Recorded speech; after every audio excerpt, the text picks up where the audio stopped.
Hello everyone, I am Manju Sharma. Welcome back to my channel. आज हम start करेंगे class 7 science NCERT का chapter number 2, जिसका नाम है न्यूट्रिशन इन एनिमल्स। तो अब हमें ये तो पता है कि एनिमल्स में जो मोड होता है न्यूट्रिशन का, वो होता है हेटरोट्रॉफिक मोड ऑफ न्यूट्रिशन। तो ये हेटरोट्रॉफिक मोड ऑफ न्यूट्रिशन क्या होता है? इसमें क्या है कि जो भी एनिमल्स होते हैं वो अपना फूड खुद तो नहीं बना पाते, लेकिन ये डायरेक्टली या इनडायरेक्टली डिपेंडेंट होते हैं प्लांट्स पर अपने फूड के लिए, और इसीलिए हम इन्हें बोलते हैं हेटरोट्रॉफ्स। ठीक है, अब सबसे पहले हम ये देखते हैं कि अलग अलग एनिमल्स अपना खाना खाते कैसे हैं, मतलब कि वो टेक कैसे अपना फूड किस वे में अंदर लेते हैं या फिर खाते हैं। तो इसमें क्या होता है, जैसे बीज या फिर हमिंग बर्ड होती हैं, ये सब करती हैं फूलों के नेक्टर को, और ऐसे ही कुछ स्नेक्स होते हैं जो कि पूरे के पूरे एनिमल को ही स्वेलो कर जाते हैं, मतलब कि निगल जाते हैं। अब इन्होंने खाना तो अपना खा लिया, लेकिन उससे न्यूट्रिशन कैसे लेंगे, है ना। ऐसे ह्यूमन है जो घर में बना वो हमने खा तो लिया, लेकिन हमें उससे न्यूट्रिशन कैसे मिलेगा? उससे हमें carbohydrate, protein, fats, vitamins, minerals कैसे हमारी बॉडी को मिलेंगे? वो हम कैसे यूज़ कर पाएंगे अपनी बॉडी के फंक्शंस करने में? तो उसके लिए हमें उस फूड को डाइजेस्ट करना पड़ेगा। तो अब हम ये देखते हैं कि ह्यूमन में डाइजेशन कैसे होता है ना। तो ह्यूमन में जो कुछ ऑर्गन्स हैं वो मिलकर पूरा का पूरा एक सिस्टम तैयार करते हैं डाइजेशन के लिए, जिसको हम बोलते हैं ह्यूमन डाइजेस्टिव सिस्टम। इस सिस्टम में कौन कौन से ऑर्गन्स होते हैं? ये होते हैं buccal cavity, food pipe, stomach, small intestine, large intestine and last is anus. हमारे डाइजेस्टिव सिस्टम में ये सारे के सारे ऑर्गन्स अपना अपना काम करते हैं, और इसके साथ साथ कुछ ग्लैंड्स होते हैं जो कि हमारे डाइजेशन में हेल्प करते हैं या फिर रोल प्ले करते हैं। तो सबसे पहले हम ये देखते हैं अब हम कि ये ऑर्गन्स अलग अलग फंक्शंस कैसे करते हैं, और ये कैसे कैसे अपने इस डाइजेशन के प्रोसेस को आगे बढ़ाते हैं और हमें पूरे न्यूट्रिएंट्स को प्रोवाइड करते हैं फूड से। तो सबसे पहले हम देखते हैं कि बक्कल कैविटी और माउथ क्या करते हैं फूड के डाइजेशन में। तो सबसे पहले है माउथ एंड बक्कल कैविटी। तो हमें पता है कि हम माउथ से क्या करते हैं कि अपना खाना खाते हैं, है ना। ये क्या करता है? Taking in of the food. और इस प्रोसेस को कि हम खाना खा रहे हैं मुंह से, तो इस प्रोसेस को हम बोलते हैं इंजेशन। मतलब माउथ से हम क्या करते हैं? फूड को इंजेस्ट करते हैं, है ना। इंजेशन की प्रोसेस के थ्रू हम फूड को मुंह से खाते हैं। हमारे दांत क्या करेंगे? इसे छोटे छोटे टुकड़ों में डिवाइड कर देंगे, मतलब इसे च्युइंग करते हैं, चबाते हैं। और हमारी टंग क्या करती है? इसे मिक्स करती है सलाइवा के साथ और हमारे फूड को निगलने में हेल्प करती है। अब हमने ये भी अभी पढ़ा कि हाँ, हमारे पास कुछ ग्लैंड्स भी होते हैं जो कि हमारे डाइजेशन में हेल्प करते हैं। तो सबसे पहली ग्लैंड जो हमारे माउथ में ही प्रेजेंट होती है वो होती है सलाइवरी ग्लैंड। ये क्या करती है? ये सलाइवा सिक्रीट करती है, और जो सलाइवा होता है वो कन्वर्ट करता है सबसे पहले कार्बोहाइड्रेट्स को सिंपल शुगर्स में। तो सबसे पहला डाइजेशन जो मुंह से शुरू हो रहा है वो किसका शुरू हो रहा है? वो शुरू हो रहा है कार्बोहाइड्रेट्स का, है ना। तो हमारा माउथ ने क्या किया? इंजेक्शन किया फूड का। टीथ ने उसे छोटे छोटे पार्ट्स में डिवाइड कर दिया। टंग क्या कर रही है? सलाइवा मिक्स कर रही है हमारे फूड में, और हमें किस में हेल्प कर रही है? उस फूड को निगलने में। ठीक है। अब जो माउथ में ग्लैंड है वो कौन सी ग्लैंड है? वो है सलाइवरी ग्लैंड, जिससे कि सलाइवा सिक्रीट हो रहा है। और उस सलाइवा में क्या है? कुछ ऐसे एंजाइम्स हैं जो कि कन्वर्ट करते हैं कार्बोहाइड्रेट को सिंपल शुगर्स में। ठीक है। अब हमें ये पता है कि जो हम खाना खाते हैं वो अल्टीमेटली हमारे पेट में जाता है। ठीक है। तो अब मुंह से वो हमारे पेट तक कैसे जाता है? उसके लिए एक और ऑर्गन रिस्पॉन्सिबल होता है, वो होता है फूड पाइप, या फिर उसे हम साइंटिफिक लैंग्वेज में बोलते हैं ईसोफेगस। तो ये क्या करता है, ये एक पाइप लाइक स्ट्रक्चर होता है जो कि वकल कैविटी को हमारे स्टमक से जोड़ता है। जैसे यहाँ लिखा भी है, ये long muscular tube like structure होता है जो कि वकल कैविटी और से शुरू होता है और स्टमक तक जाता है। इसमें कोई भी एंजाइम प्रोड्यूस नहीं होता। ये सिर्फ क्या करता है, सिर्फ इतना काम होता है इसका कि जो खाना हमने खाया उसे ये पास करता है स्टमक तक। ठीक है, इसमें क्या है, food passes through the food pipe to the stomach. हमारे मुंह से हमारे पेट तक खाना पहुंचाने का काम ओसोफेगस करता है ना। अब इसमें ये मूवमेंट होती कैसे, इस पाइप में क्या होता है, अपने आप ही अंदर वाली लेयर में ऐसे मूवमेंट होती रहती है जिसके थ्रू जो खाना है वो हमारे पेट में चला जाता है। नीचे की तरफ उसमें मूवमेंट होती है और वो अपना पेट तक चला जाता है। अब हमें पता चल गया कि अब हमारा खाना कहाँ गया, स्टमक में। तो अब स्टमक क्या होता है, स्टमक क्या होता है, ये एक थिक वॉल, मतलब कि मोटा एक जिसकी वॉल जो है वो मोटी होती है और ये लार्ज यू शेप का स्ट्रक्चर होता है। ठीक है, अब इसमें हमने क्या पढ़ा था कि इसमें जो फूड आता है वो फूड पाइप से आता है, मतलब कि इसमें फूड पाइप की तरफ ओपनिंग होती है एक, जो कि फूड पाइप से जुड़ी होती है, और ये इसका जो दूसरी ओपनिंग होती है वो स्मॉल इंटेस्टाइन से जुड़ी होती है।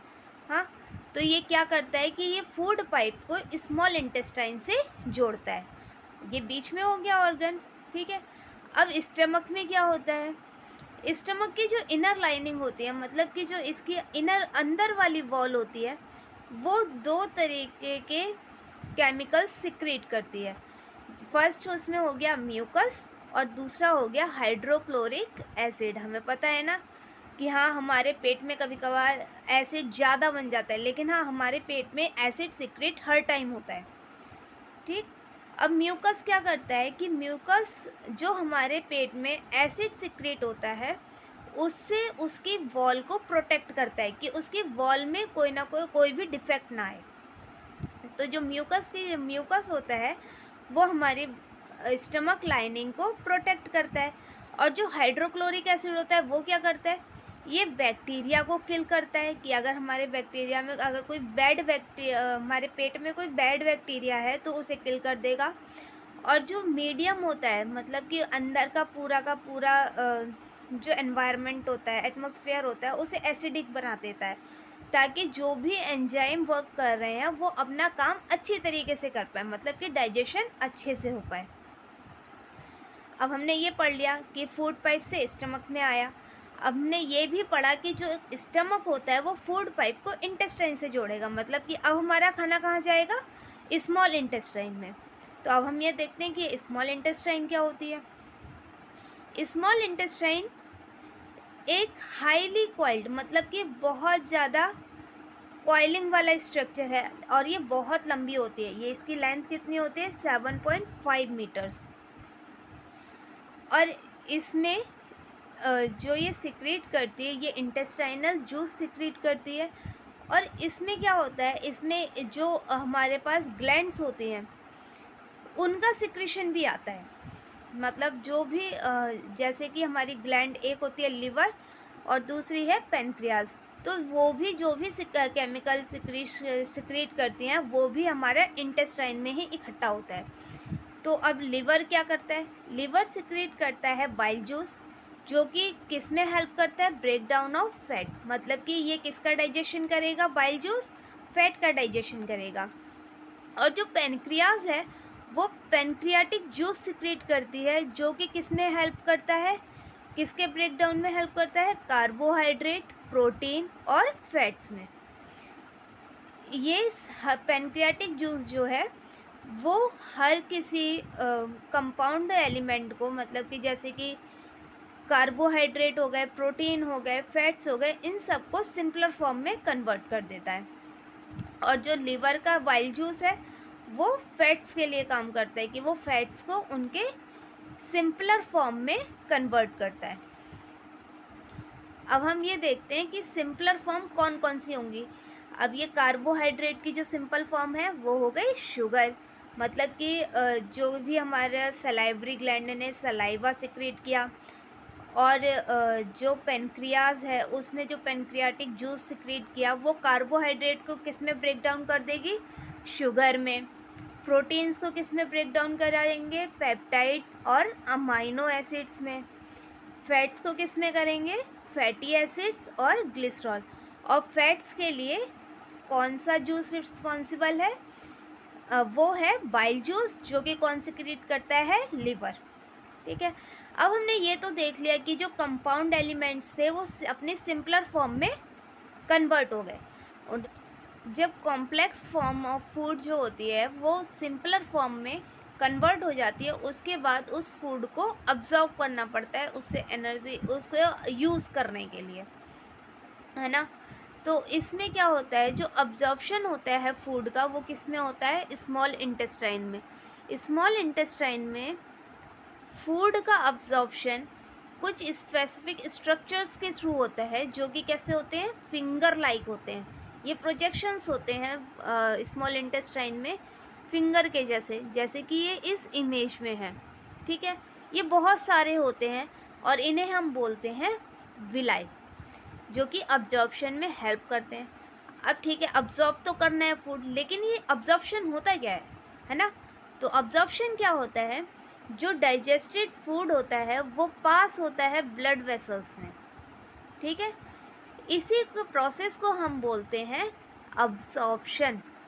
ठीक है, मतलब डाइजेस्टेड फूड का ब्लड वेसल्स में पास होना अब्जॉर्प्शन कहलाता है। ठीक, अब इसके लिए क्या रिस्पॉन्सिबल होता है, विलाई।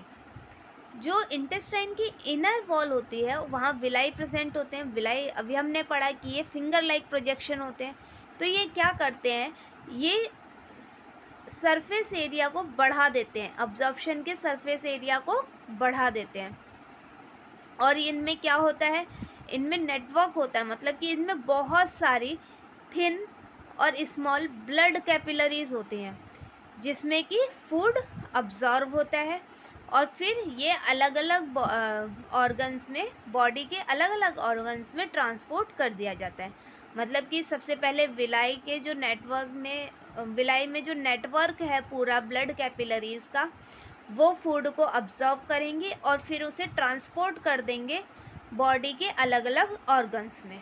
ठीक है, तो जो फूड का जितनी भी सिंपलर फॉर्म थी वो अब्जॉर्ब हो जाती हैं विलाई के थ्रू और पूरे बॉडी के ऑर्गन्स में चली जाती हैं ब्लड के थ्रू। ठीक है, अब उसके बाद भी जो भी अनडाइजेस्टेड फूड या फिर अनअब्जॉर्ब फूड अभी भी जो बच जाता है वो कहाँ जाता है, वो लार्ज इंटेस्टाइन में एंटर कर जाता है। अब हम ये देखते हैं कि लार्ज इंटेस्टाइन क्या होती है। जो लार्ज इंटेस्टाइन होती है वो स्मॉल इंटेस्टाइन से चौड़ी होती है, मतलब कि वाइडर होती है और छोटी होती है। इसकी लेंथ कितनी होती है, 1.5 मीटर्स, और स्मॉल इंटेस्टाइन की लेंथ कितनी थी, 7.5 मीटर, है ना। इसका जो मेन फंक्शन होता है वो होता है absorption of water and egestion of wastage. मतलब ये वाटर को अब्जॉर्ब करती है और वेस्ट को बाहर निकाल देती है।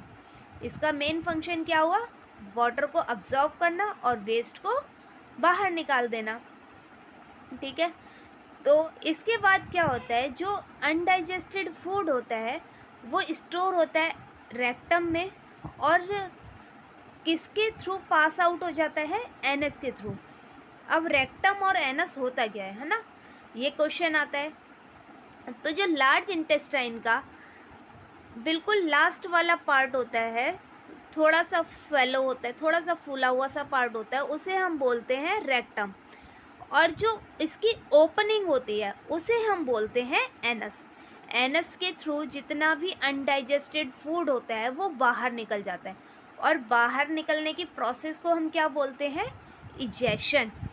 ठीक है, तो ये पूरा का पूरा ह्यूमन डाइजेस्टिव सिस्टम था, जिसमें कि हमने अलग अलग ऑर्गन्स पढ़े, उसके अलग अलग फंक्शंस पढ़े, और हमने ग्लैंड्स पढ़ी, ग्लैंड्स में कौन कौन से सिक्रेशन हो रहे हैं, ये सारी चीज़ें पढ़ी, किससे, कौन से जूस से कौन सा कॉम्प्लेक्स फॉर्म सिंपलर फॉर्म में कन्वर्ट हो रहा है, ये भी पढ़ा। तो हमने आज ये पूरा का पूरा ह्यूमन डाइजेस्टिव सिस्टम कंप्लीट कर दिया। नेक्स्ट वीडियो में हम इस चैप्टर को कंटिन्यू करेंगे। यहाँ तक वीडियो देखने के लिए थैंक यू सो मच, और प्लीज़ इस चैनल को सब्सक्राइब कीजिएगा इसी तरह की और वीडियोस के लिए। अब हम मिलेंगे नेक्स्ट वीडियो में, तब तक के लिए बाय।